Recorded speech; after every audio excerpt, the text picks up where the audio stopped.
we're just going to jump right into things. Thank you so much, everyone, for joining me for this awesome webinar, at least I think it's awesome, of leveling up your Zoom game with Tactus Media, which is my company. And I want to say thank you, everyone, for joining us on a Friday morning.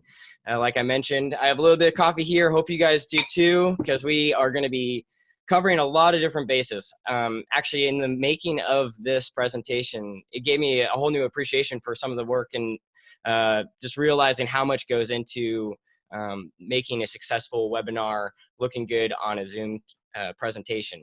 I'm going to be talking about some of the equipment that I've acquired over the years. It wasn't all at once. So just know that it's a slow process of slowly building up everything you need to look and present well. And there's things that you're going to learn every single time you do a presentation. So if you guys would like, you can follow along with my slides on, if you go to my website, tactusmedia.com, and go to the Media Mentor Hub. It will have the slides. It'll have the PDF that I'll be referring to with all of the products. I'm not an affiliate with any of these products as of the recording of this, but I will be referencing products from Amazon, Adorama, and B&H. So let's jump right in.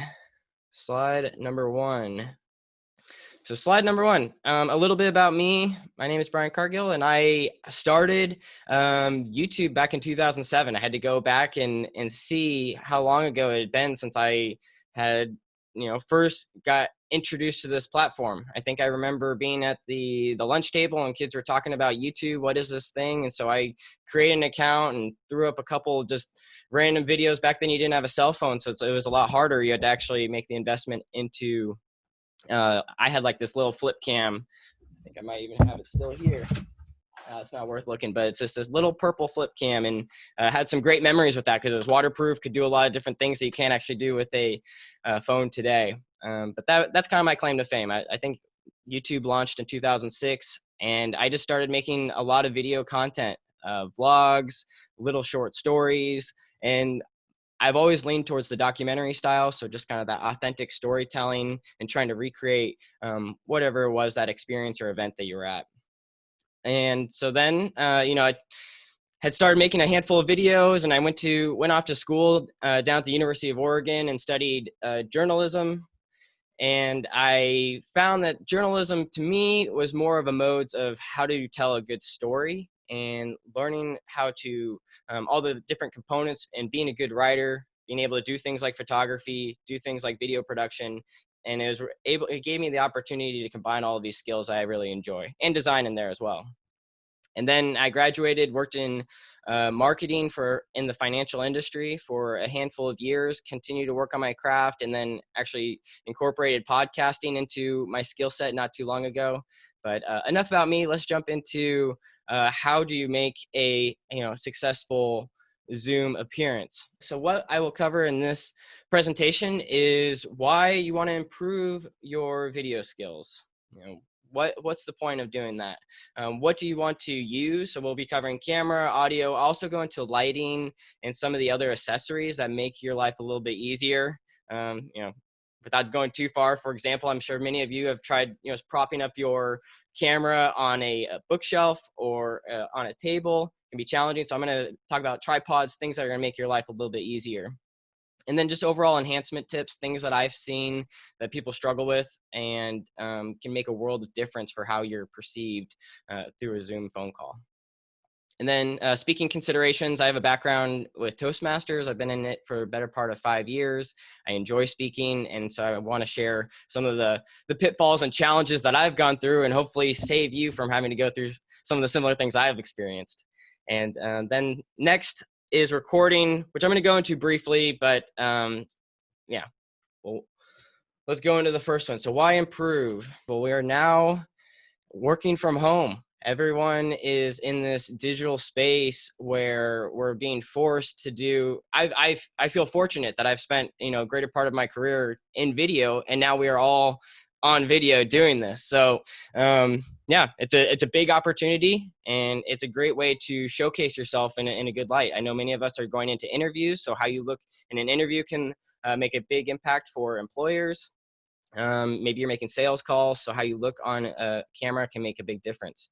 So professional look. Perception is everything. People are always judging us. I know people don't like to hear that, but it's true. People are constantly kind of sizing you up, measuring, hey, is this person, a reliable source? Do I want to hear more from them? I don't know why the numbers are out of order here, but number 3 would be, we're kind of in this like video movement.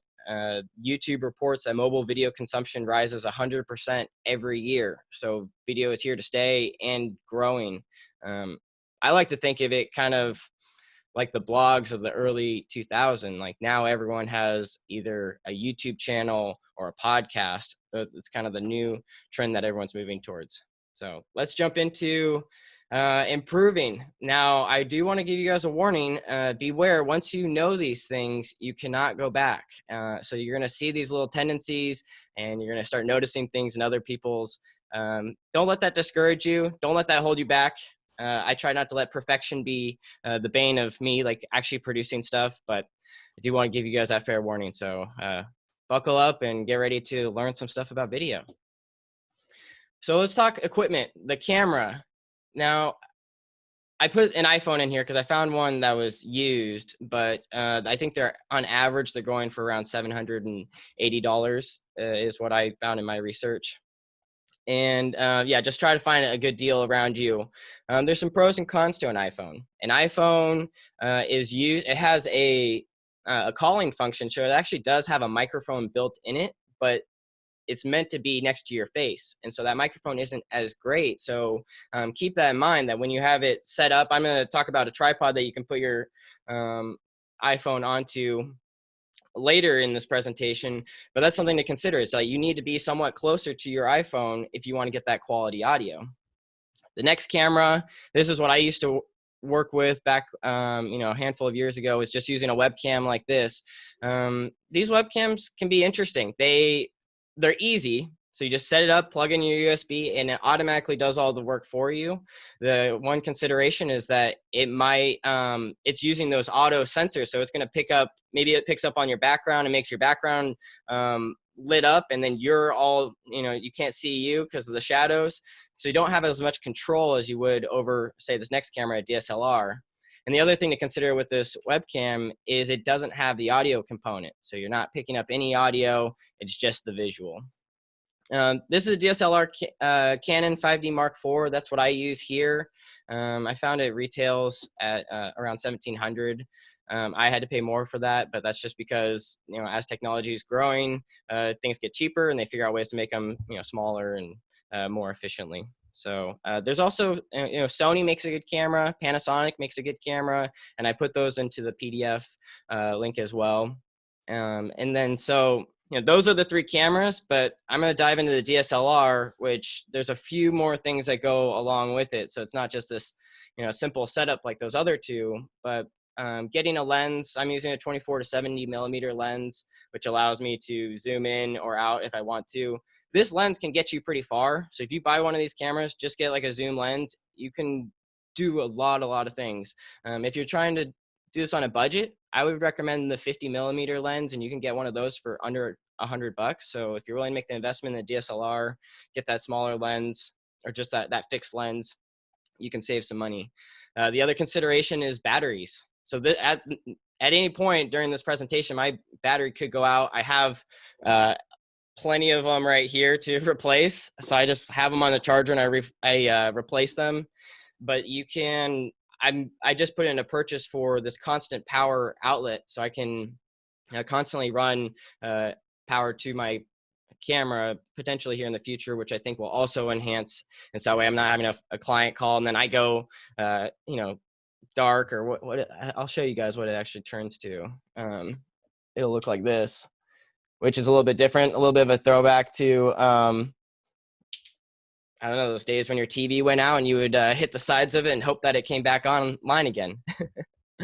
And then the next thing is an HDMI converter, is because you're going to be running it through the feed of your camera, but then it needs to be converted into USB. I'm hoping that a lot of people have somewhat of a foundation of, HDMI and USB, but if not, you can research those and that'll explain, converting such a high quality image into something that can be run through your computer is a really challenging thing for your camera to do alone. So having that converter box will help a ton. And then HDMI to HDMI regular. So, and I have all the pricing down below. So it's a handful of things, but I grew these over time. You know, new batteries. Maybe I get a new one every half year. The lens, it took me a while to save up for that. This converter box, you know, that's probably been the biggest improvement in the last year for me was buying that converter and finally being able to use the equipment that I already own. With all of this, I would recommend, you know, if you're going to make that investment into a nicer camera, you know, keep in mind that you're going to be like, get the most that you can out of it. So if you think you're going to be filming videos, use it. If you're going to go on a family event, go take photos. And you can see Emily in the background. That's my fiance. I guess she's getting ready to go for a run, but I don't know why it's not wanting to go to the next slide. So I'm going to exit out here and let's just go out. So does anyone have any questions so far with some of the things? I know that's just the camera alone, something to consider, but I don't know.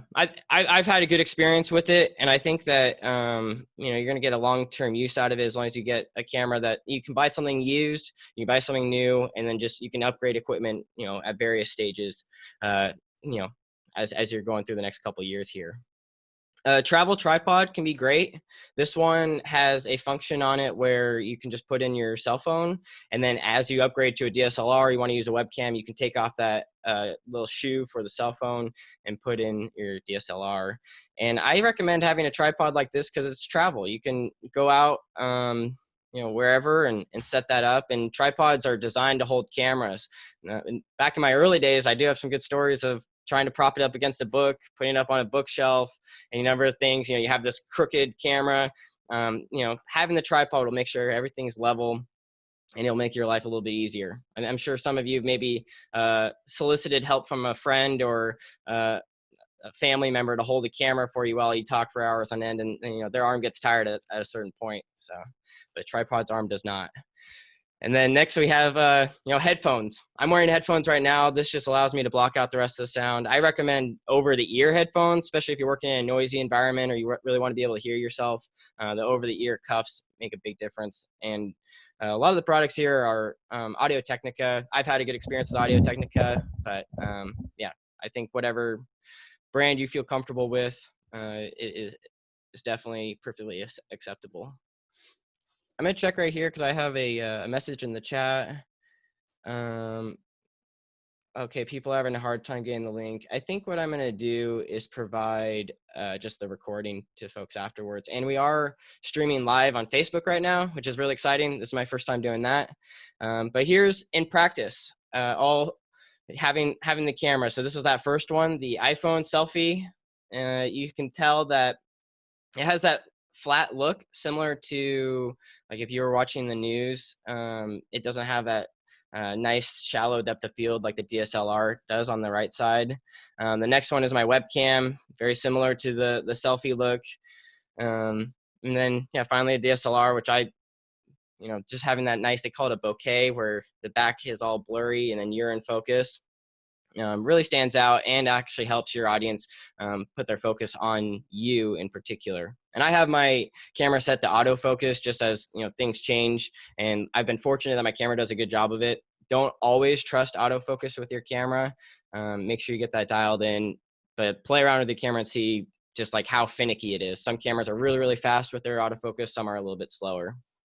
And then just the benefits or the pros and cons of all of these. You know, the first one, your cell phone, you know, it's cheap, it's fast, it does a lot of the auto settings, but you're gonna have poor audio. And the video, depending on how you set things up, might not look as good either. But then when you bring in a professional, they're gonna put a little bit more thoughtfulness in it. A professional can allow you to focus as a talent, focus on speaking. Yeah.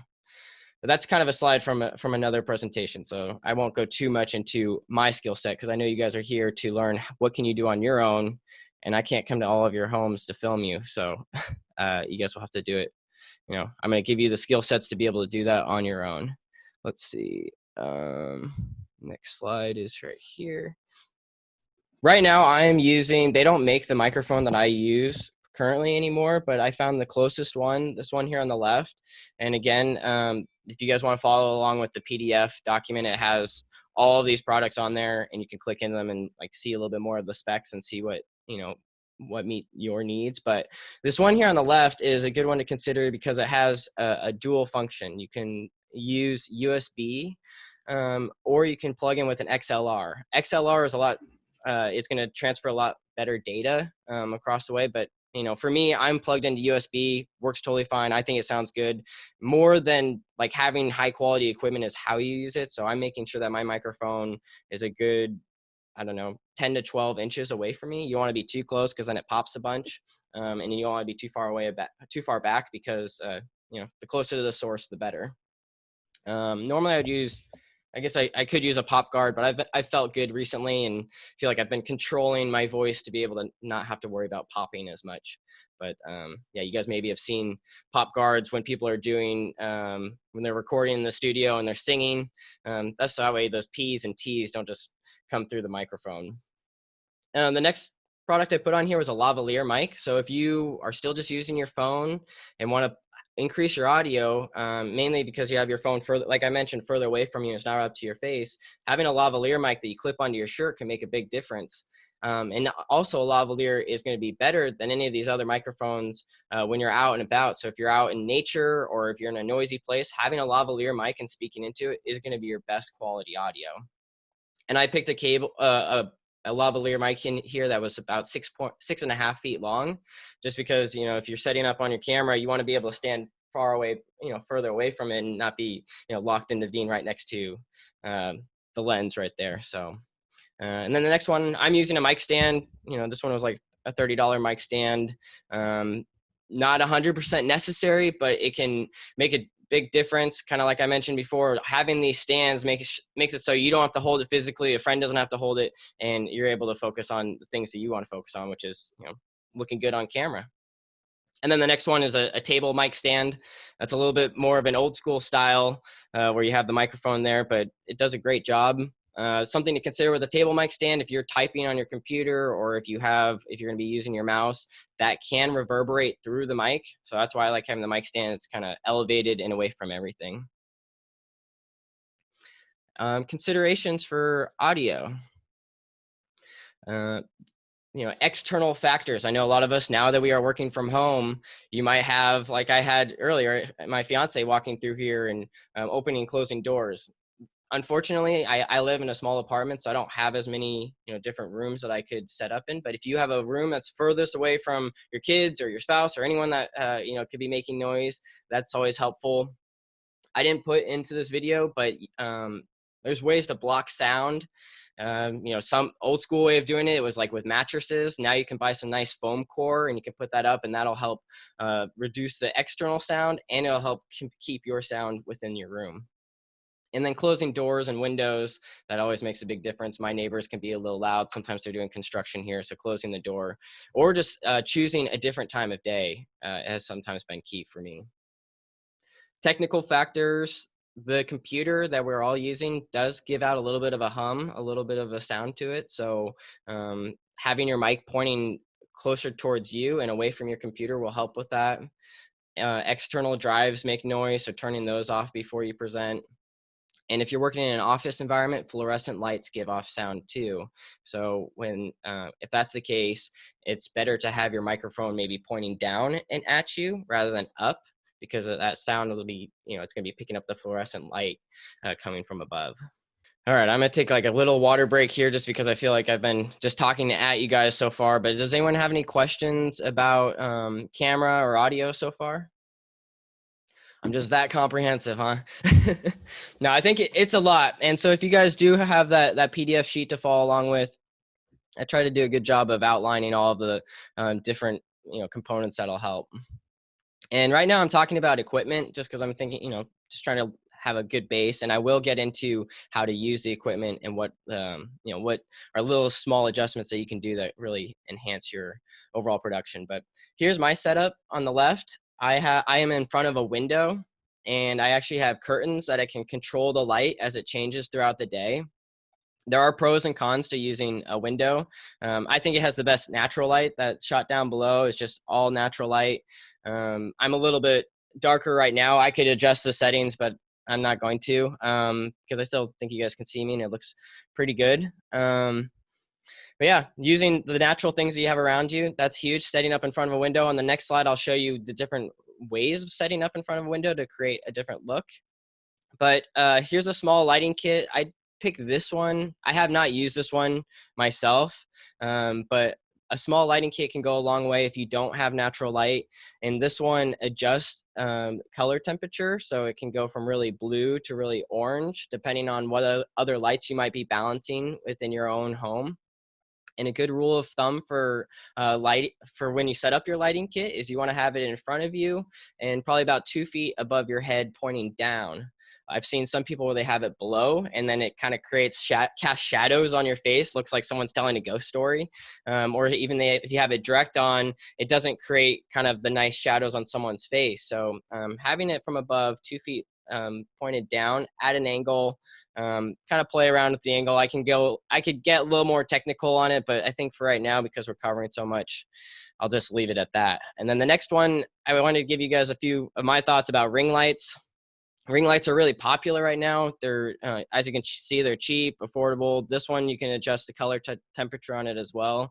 But I'm not really as big of a fan of ring lights unless you're doing something that requires people to like really study your face, because such as like a makeup tutorial, or I don't know, if you're trying to get rid of blemishes, maybe you're doing face cream, things like that, because it highlights everything and it doesn't creating a dynamic look to how you see someone. So having those lighting kits. So that's my 2 cents on the different types of lights that are available.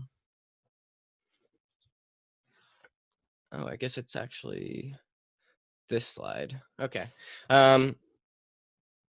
Actually, I don't think I included it, but for when you're in front of a window, yeah, bummer that I don't have the examples for you guys, but set up in front looking at the window. Don't set up with the window behind you, because then you're going to have this crazy flares from the sun. Then your camera won't be able to pick up on that.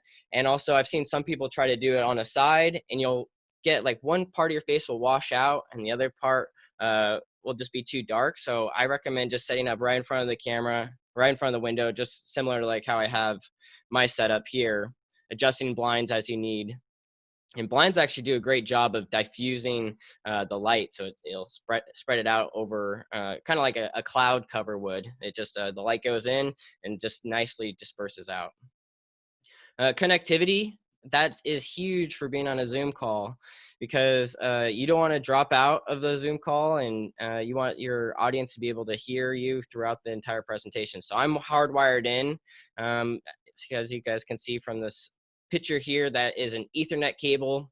So if you hardwire into your modem, that'll reduce you having the opportunity of dropping out from the call.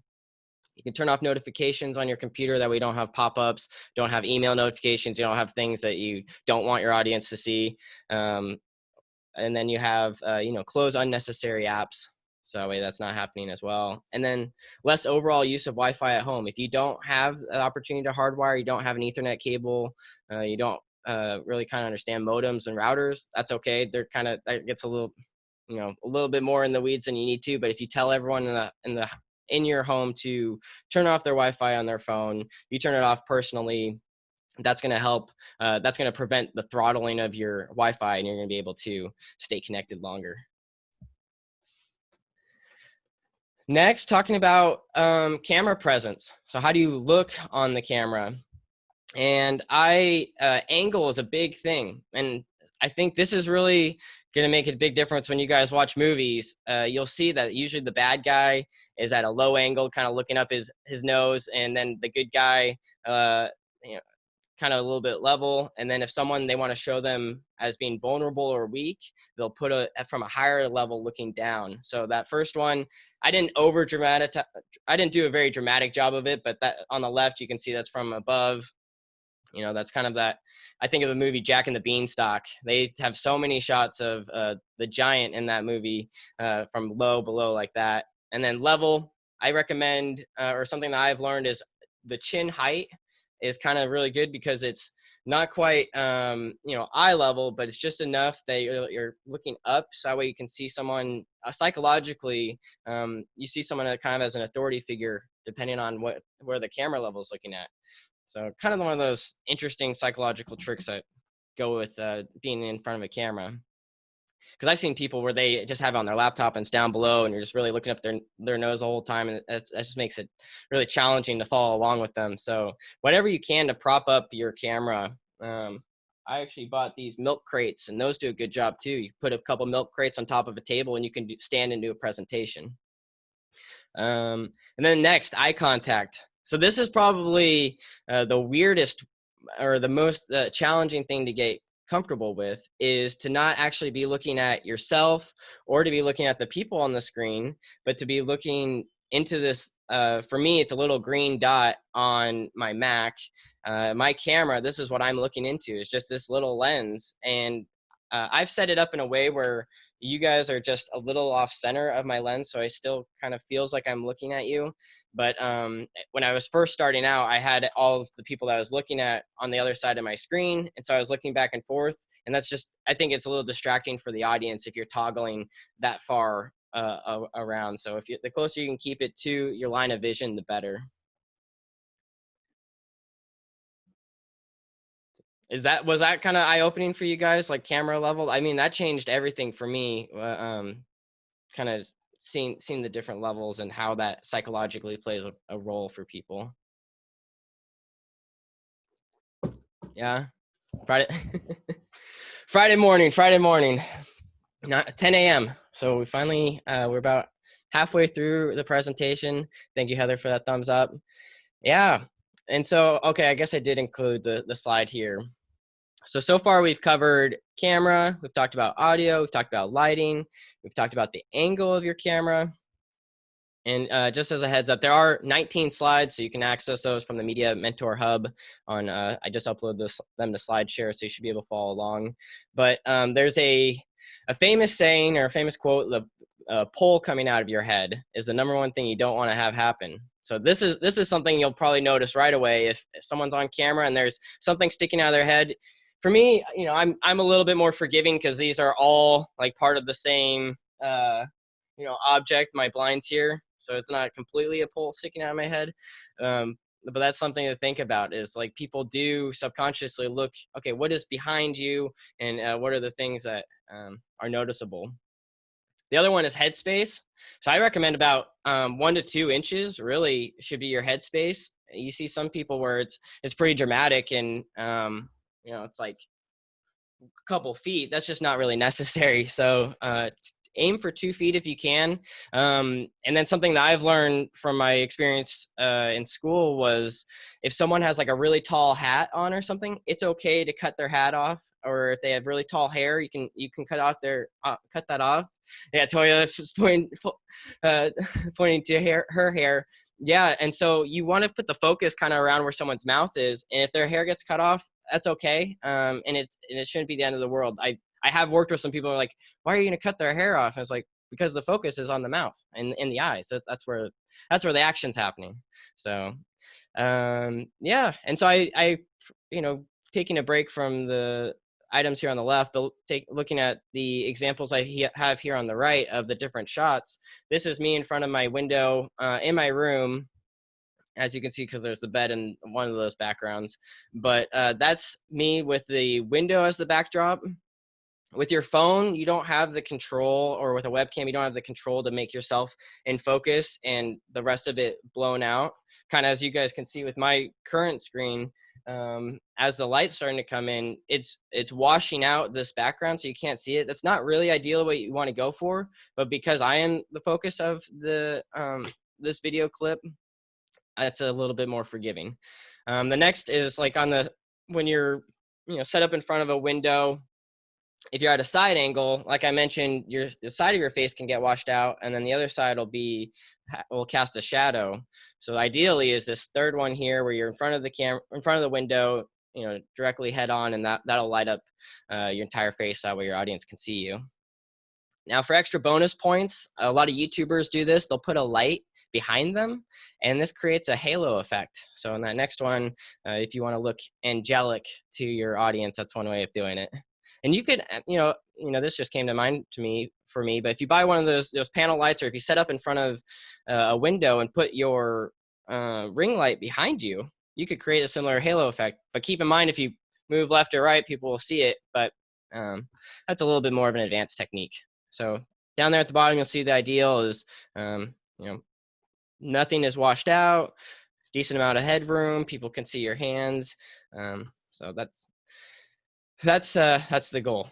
But this is something that takes time. Every single time you do a presentation, it's going to change. You'll get a little bit better, and you'll be able to evaluate yourself and grow from that. Distracting items. I don't have it in this shot, but if you have like clothes laying around or whatnot, try to take a quick second to move those out of the way, because people will get distracted and be like, oh, I wonder what that shirt says or whatnot. That's just how people's minds, that's how they work. And then the next one is background distance. I didn't do a good job with, I didn't put the one where I was against the wall, but you want to give yourself a little bit of a cushion from your background. And this will create a little bit of a depth of field with any camera that you're using, whether it's automatic or not automatic, but whether it's an iPhone or whether it's a webcam, keeping that distance. And so that's why, like when I think of some really good interview shots, those are the ones that are like outside and the distance is like 300-400 yards away in the background, and it allows you to put all the focus on the subject matter. So that's background. I'm gonna check the comments here just because I don't have those rolling at the same time. Oh man, Heather said, yeah, the pole in the head, it is pretty funny. It kind of ruins you though. Now that you know that, you'll be like, oh, you're just gonna notice everyone with a pole coming out of their head. And this is a side note. I don't know. I think it's just a funny story. But my dad, when I was a kid, he took me to London, and he made Big Ben come out of my head, and he still makes fun of me to this day, and shows me that photo and says, "Hey, remember that time I made Big Ben come out of your head?" And I'm like, "Yeah." Now I teach people not to do what you did to me. So, there you go, Dad. Okay, so how do you increase meeting engagement? Warm welcomes. So today was a little bit challenging because I jumped right into it, but welcoming all of your guests as they come in. So thank you, Toya, Bryce, Kenny, Brandon, Heather, for tuning in. I think I got everyone there.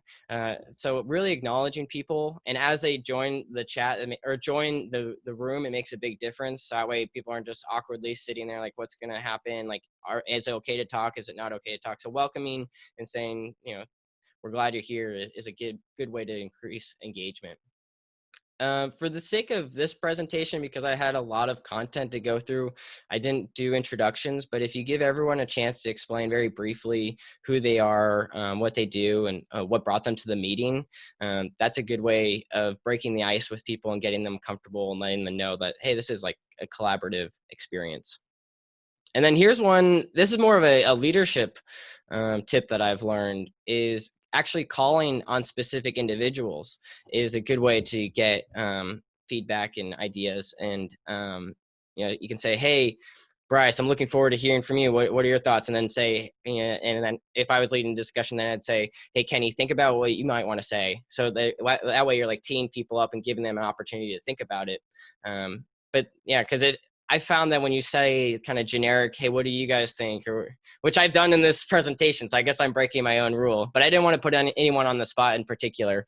But I think when you're in a smaller group, or say you're working in a team environment, calling on individuals is a great way to get a response. And then from the photo, you can say, a nice smile and a wave. That's a good way to welcome people.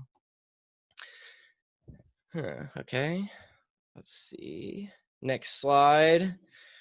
Okay, yeah, this one's a little bit more jumbled, but we're getting close to the end. So I'm really appreciative of you guys for powering through and listening to this presentation. The next one, common question, I think a lot of people have figured it out since then, but I wanted to put in this webinar was, how do I update my virtual background? Because I don't know if you guys remember, but there was a good 2 or 3 weeks where people were once they realized they could put virtual backgrounds, I saw people at the beach, I saw people Yeah, in London next to Big Ben, I saw people all over the place with their virtual backgrounds. But here's a quick way of doing it, and this is actually a good time to talk about maybe my camera setup. So if when you go along the bottom of the Zoom call, you'll see all these options. If you don't, you can always go to the top corner and click file, and it'll give you all these settings too. But when I hover over stop video, there's an arrow, and you can see that my camera or my computer is identifying my DSLR, my Canon 5D Mark IV, as this UTAP. But when I don't have the camera on, that's what it shows, is these that old school, your television is lost connection. But yeah, so you click over to virtual background, that third one down, and there's a little plus button. I should have done a better job highlighting it, but there's a plus button here. And when you click that plus button, you can upload an image, or now they've incorporated video. So you could have a moving video in the background. I haven't mastered that yet, but that might be the next thing on the horizon. But putting a photo can be helpful. And I do a lot of Toastmasters. So I have, green, all the different backgrounds for when people are, done with their speaking time, or when they're trying to meet the minimum time. And I have a couple other ones built in there too. And then I highlighted here, if you have a green screen, if you click this and then click the green screen color, it'll help your computer identify what is the actual background. And you don't have to have a true green screen. If you are up against a wall, pink, blue, whatever color wall, and you click that, it'll identify it as well. And then mirror my video. This one gets a couple people. I had some friends that actually, I won't say their names, but I had some people that were showcasing, a product that they had just put out, and it was reversed. And so they came out later and said, "Hey, we reversed it, but this is what it looks like." And they solved that problem very quickly. So something to keep in mind is that it's mirroring the clip. You guys have been doing a great job. One of when I was asking for feedback on what is someone, what do they want to learn from webinars? What do they think people should know? And muting was one of them, where I don't know if you guys have been in some conference calls and maybe a spouse walks in or whatnot, but muting yourself can be really helpful. There are some pros and cons to muting yourself. I would say, the pros is it's going to formalize things and keep things streamlined, and you're not going to have as many distractions. The con to muting yourself is it doesn't provide as much of a collaborative experience. So, to that previous slide, for increasing engagement, maybe you recommend to people not muting themselves, but I don't know how, that's just kind of a comfort level thing. And also something in the same vein of muting is if someone is a little bit distracting, the host can actually go in there and mute the person and prevent that, fiasco from escalating. And then the next one is recording. The cloud versus local. I'm actually recording this one locally because I've filled up all my space in the cloud. So they give you about 1 terabyte with the basic program for Zoom, but the cloud is my recommendation because if everything drops out, which I have had that happen in the past, you'll lose all of your data if it's saved local. So if it's saved to the cloud, at least it's going to save some of that data from your presentation. Devastating. I had to start all over again with an interview. So yeah, thank you guys for bearing so far. Just a little bit more about what I do. Those are the tips on how to increase your video production in a Zoom call. So the camera, the lighting, the setup, the backdrop, all of those are, it can sound like a lot, can sound overwhelming, but I would just say work on one, kind of refine it, move over to the next one, keep refining. And it's a process. It's kind of like, if you think of anything that's really hard to do but looks easy, I think of golf. Golf looks super easy, extremely hard because you're having to think of all these different aspects that go into it all at once. But it gets easier over time the more you do it, or you just get better. And so with my company, Tactus Media, what we do is video content and editing. So say you record a Zoom call and you want to edit it and you want to, maybe boost your own personal brand, or maybe you have a company, we can splice those up and add, as you can see in this example to the right, subtitles. We can put a banner at the top. We can do a little timing bar, especially with today's day and age where people don't have a lot of patience, especially on social media. So having that timing bar lets people know, okay, how much longer do I have to watch for this video? As well as adding music and transitions and branding and all of that to keep people really excited and want to keep watching your content. But yeah, we do branding and design. All of these slides have been designed by me, and podcast support. So if you're looking at starting a podcast, you already have a podcast, just want to learn more about podcasting, you can find out a lot of this information at tactusmedia.com. Like I mentioned, we have the Media Mentor Hub, which this is a series of resources. I have a free handout for your first 8 videos that you create on YouTube. I'm going to put this recording on there. There's going to be, you can check out the media marketing podcast on there as well. And if you guys need, here's a little promo, but if you need music for your next video or podcast, you can get your first month free at songtub.com, just using my name, BRYAN, at purchase. And they have a great selection. They just did a revamp of their website.